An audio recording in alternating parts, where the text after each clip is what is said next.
অনেক দিন পরে এলাম আবার তোমাদের সামনে। দেখো আমার ভ্রু ঠুর প্লাক করা হয় না, সেটাও একটু ভালো করে দেখে নিচ্ছি। পার্লারেই যাওয়া হয় না। তো মেয়েকে পড়ানো হয়ে গেছে, এখন দেখো বিছানার পর সব খেলনা ছড়িয়ে নিয়ে খেলাধুলা করছে। এবার ওর ব্যাগটা গুছিয়ে দিই, কাল থেকে ওর সেকেন্ড টার্ম পরীক্ষা শুরু হচ্ছে, তো ব্যাগটা গুছিয়ে দিলাম। এবার বাবা গেছিলো মনসা পুজোতে, ওই বাড়ি থেকে প্রসাদ পাঠিয়েছে। এবার চলো একটু ঠাকুরের নাম করে প্রসাদটা মুখে দিই এবং তারপর চলে যাবো রান্নাঘরে। ও সবাইকে কিন্তু প্রসাদ দিয়ে দিয়েছি অলরেডি, বাবা তো খেয়েই এসছে, মেয়েকে আর মেয়ের বাবাকেও দিয়ে দিয়েছি। তো প্রসাদ মুখে দিয়ে চলে এলাম রান্নাঘরে। শুধু ভাতই হবে আজকে, কারণ বাদবাকি সমস্ত সবজিই রয়েছে, ওগুলোকে গরম করে নেব।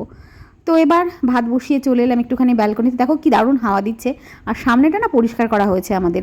তো এখানটা জঙ্গল হয়ে গেছিলো, এগুলো পরিষ্কার করাতে আরও সুন্দর লাগছে, আর রাস্তার লাইটগুলোর জন্য আরও বেশি সুন্দর লাগছে।